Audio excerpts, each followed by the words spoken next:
of impending disaster had gripped the entire city of Rockford, Illinois, when I first arrived to investigate for Official Detective magazine the bombing terror that was plaguing the state. It began with the dull thud of a small explosion, which during the next 3 months developed into disaster proportions. There was no crime pattern. There was no apparent motive. And worst of all, there was no suspect.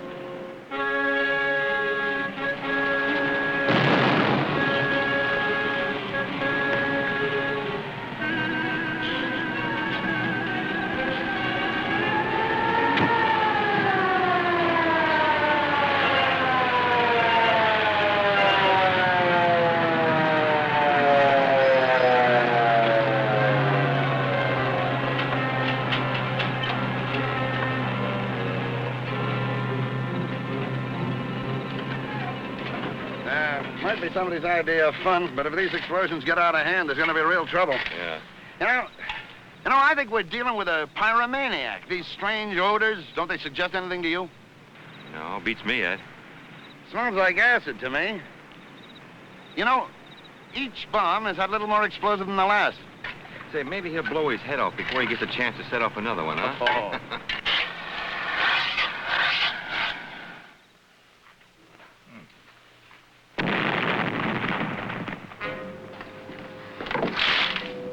Sounds like it was close by. Couldn't have been more than a few blocks away. Police Department detectives. Now, we'll be right over. It was 4 blocks away, over on Pinecrest, a Holman house.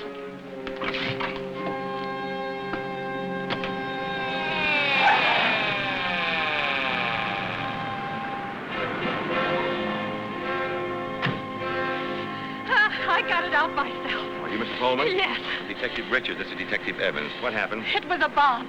Somebody attempted to kill my children and myself. What do you think? It's nothing professional. A piece of cast iron pipe probably loaded with blasting powder. It's much larger than the others. Yeah, must have used a can of gasoline in this bomb. That's probably what caused the fire. No acid this time. Mrs. Holman, can you think of anyone who would do this? I haven't an enemy in the world. At least, I don't think I have. Well, Mrs. Holman, I want you to think real hard. Are you sure there isn't someone who might have a motive or a reason? I can't imagine anyone wanting to do a thing like this. Well, I guess we'd better question the neighbors, see if anyone saw anything suspicious. Well, just to keep your mind at ease, we'll post a policeman here for guard. Oh, thank you.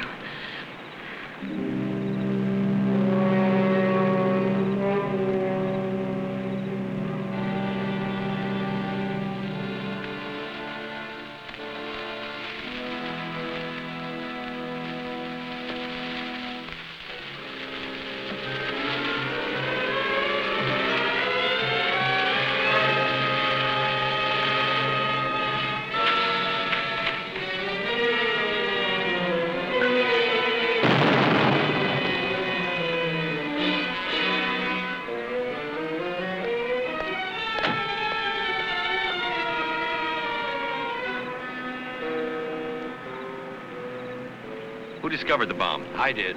It was burning in the pulpit. I threw it out on the lawn. What kind of a person would do such a thing? I couldn't answer that, Reverend. I've been a police officer for 20 years, but I never heard anything like this.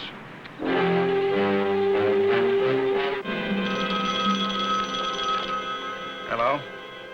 Yes?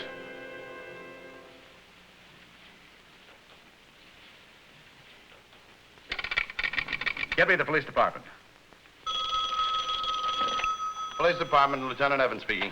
This is Louis Ferguson at the Journal. I just had a call about my last headline, and he said, you're next on the list, and you can count on it. You'll get the next bomb. I will be right over.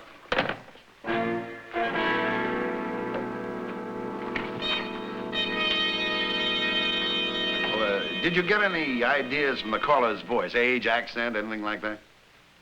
No, he spoke in a muffled tone, like there was a handkerchief over the mouthpiece. Well, I might be making a lot out of nothing. After all, I've received crank calls before. I don't know. I don't think we better ignore it. Despite the protest of Mr. Ferguson, the managing editor, who feared the possibility of missing the deadline on the paper's morning edition, Detectives Evans and Richards ordered work stopped, and and the clearing of the building of all personnel. Then teams of detectives began a systematic search of the workrooms, the composing room, linotype rooms, the presses, the most likely spot for the planting of a bomb because of the hidden recesses of the huge machinery. The result of hours of painstaking research revealed nothing. And on the chance that the threatening phone call could possibly have been made by a crank, Detectives Evans and Richards permitted Mr. Ferguson to again roll his presses.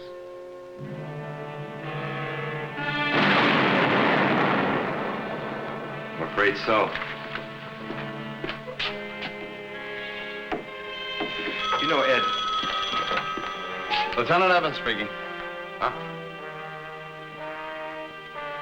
We'll be right over. That was no crank call last night. The Journal?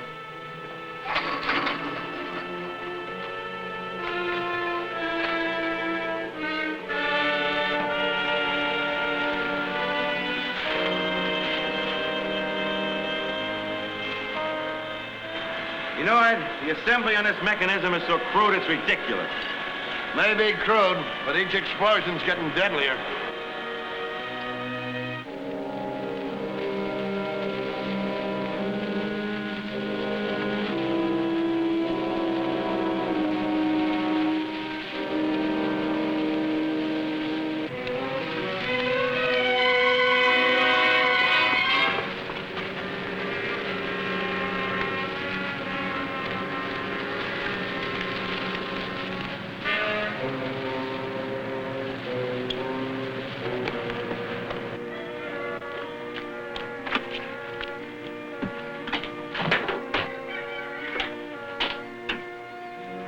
Get me the police.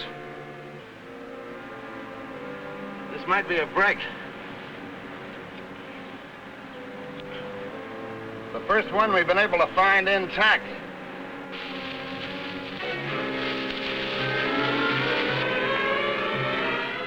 They give us a lead and we take it apart. Did you see anyone in the yard before you found the bomb? There's been no one in the yard since 5 o'clock when the last truck was loaded and left. I can't figure how anyone sneaked in here. Did you leave the yard at all? Just to drive my car over to the service station. But I was only gone 5 minutes.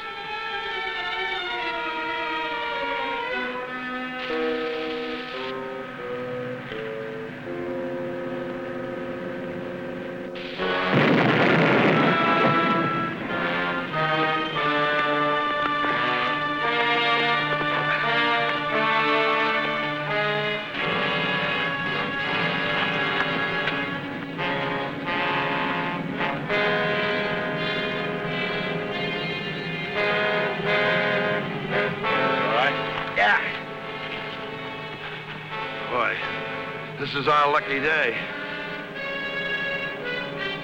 That explosion had touched off those storage tanks. They'd have to scoop us up with a T-strainer.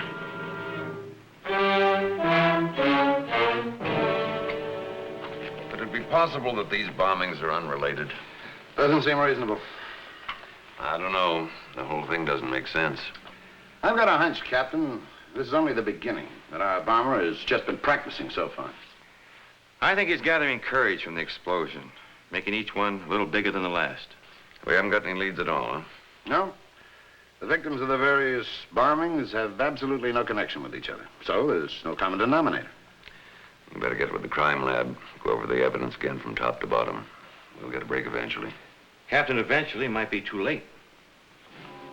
There was no doubt that the bombs were amateurish, made of materials that anyone could purchase in any hardware store. The detectives questioned the owners of all hardware stores in town for any unusual purchases, but nothing unusual turned up. Lieutenants Evans and Richards talked to their personal contacts in a desperate effort to uncover a lead, but to no avail.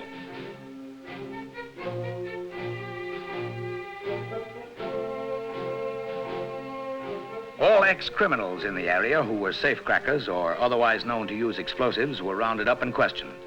Again, to no avail.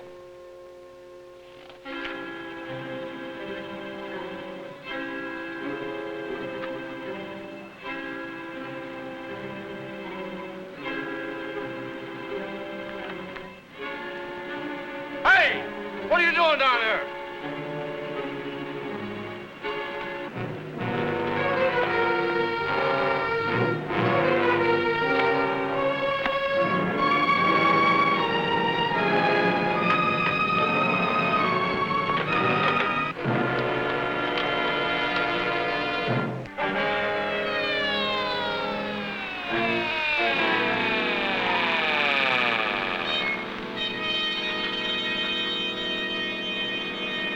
You the man who called? Yeah, I'm Harry Peterson.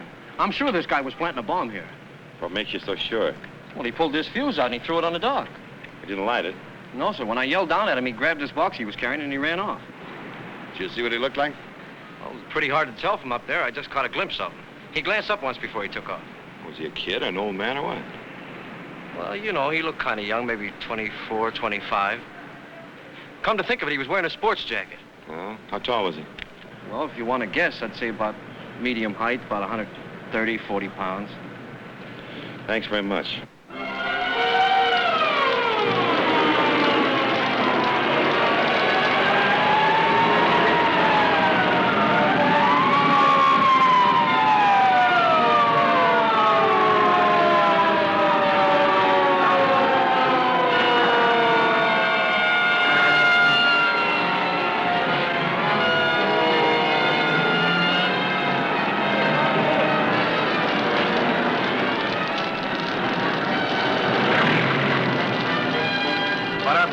First, there was this explosion, and then the living room in the front of the house burst into flames. Anybody hurt? My mother and I got out a side window. A few seconds after we got away, the whole front seemed to blow out, and the house went up in flames. What'd you find? Sir, there's no question the fire was started by an explosion and not by the hot water heater out back. It's intact. Well, thanks a lot, Doc. We'd better get with the captain right away.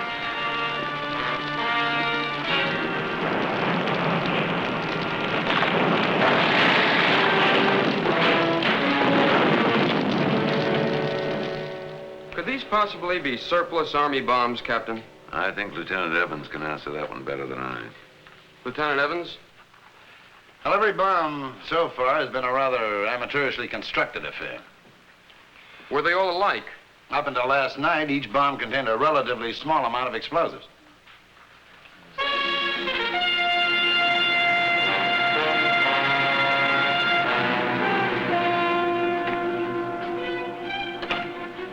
Fan mail for you, Lieutenant. My bombs may be amateurish, but remember they work. Oh, he's sensitive, is he? That'll teach you to keep your name out of the paper.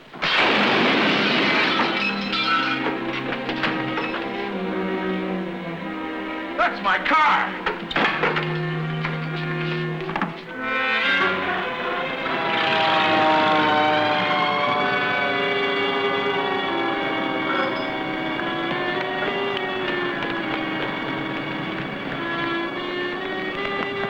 How do you like that?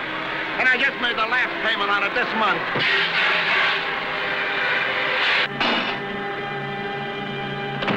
The reporters are downstairs. What are we going to tell them this time?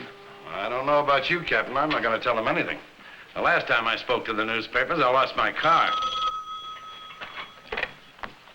Lieutenant Evans. Yeah? Well, certainly. We'll be right over, Mr. Kane. That's strange. Mr. Kane over at the bookstore says he has something very important to tell us. About the bombing? No, about the bomber.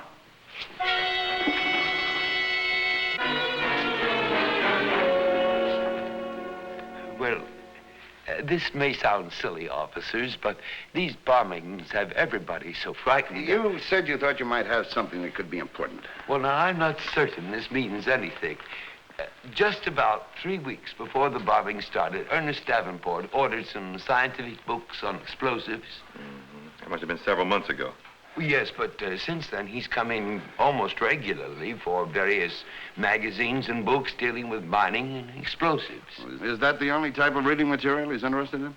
Oh, no, I've ordered a great number of books, especially for him, but they're all on scientific subjects. Ernest Davenport. He lives over on the east side of town, drives a hopped-up car. Yeah, I think I know the boy. What would he want to blow up the town for? He's lived here all his life. Better check him out anyway. Yeah. Mr. Kane, thank you. You're entirely welcome. The two detectives asked questions in all the neighborhood stores near the Davenport house. The family lived in a modest house on the outskirts of town.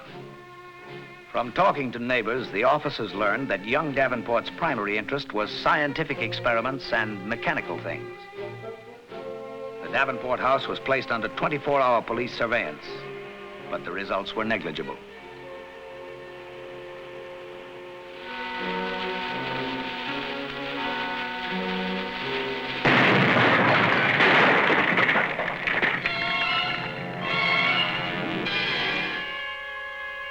I was standing right back by the counter when suddenly it seemed the whole building went up. I still can't hear.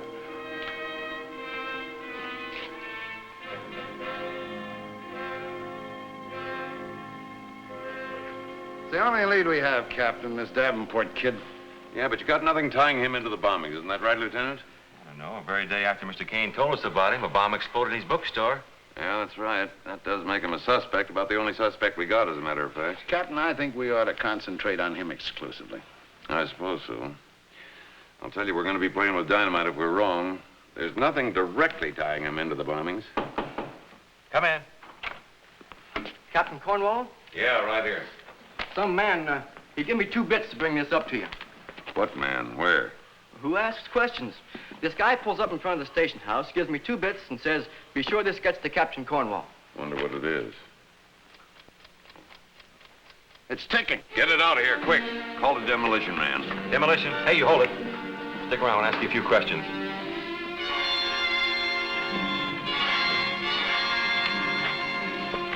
You better leave it alone till that demolition man gets here. Ah, there he is now.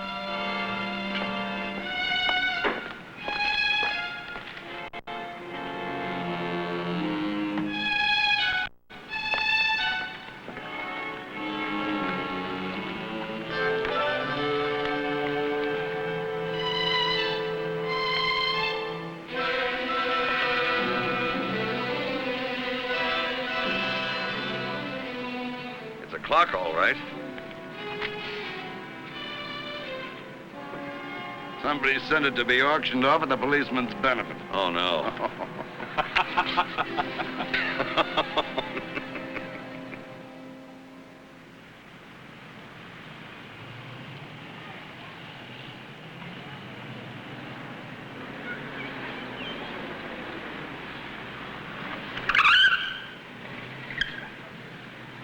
There goes our boy. Joe was supposed to be tailing him. Oh, there he is now.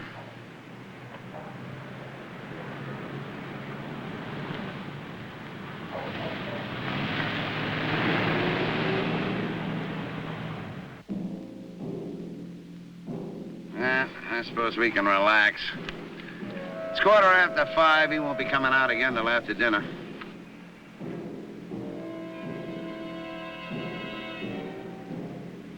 Car number 5. There has been an explosion at Madison Avenue and 4th Street, apartment building. There goes another one. Yeah, I wonder who got it this time. Look, it's only about 6 blocks away. Let's go. Car number 5. Repeat.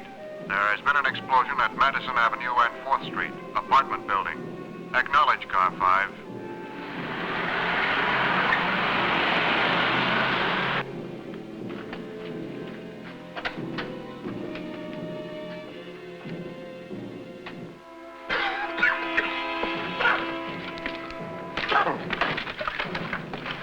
Anybody hurt? No, everybody in the building is pretty badly shaken up, but no serious injuries. Weren't you tailing Davenport? We sure were. He dropped off a package wrapped like a birthday gift. Well, he left and we followed him. Fine.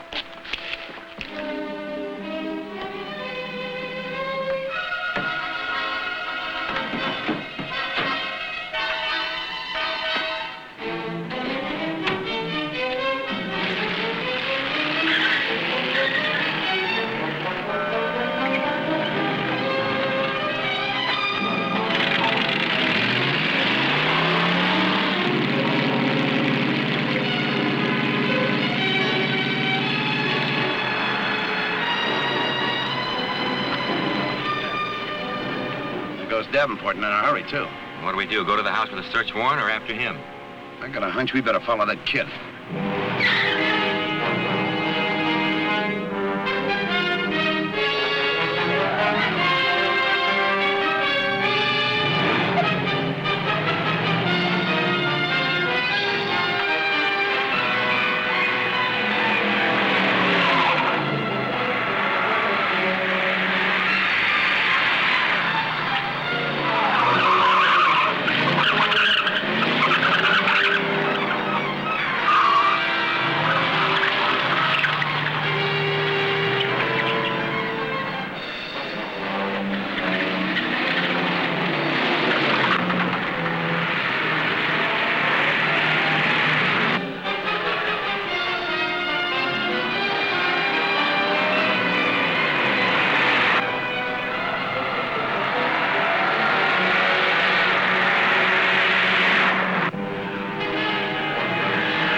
Must have turned off.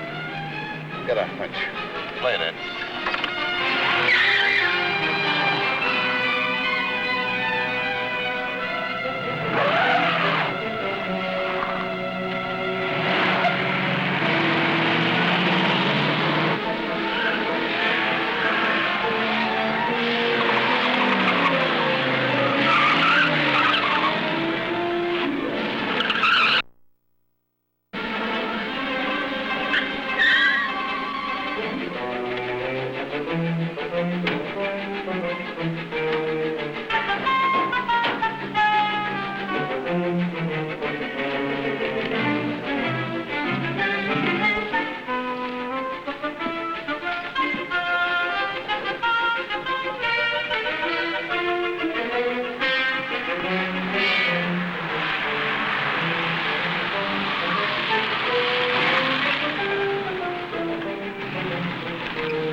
I didn't do anything.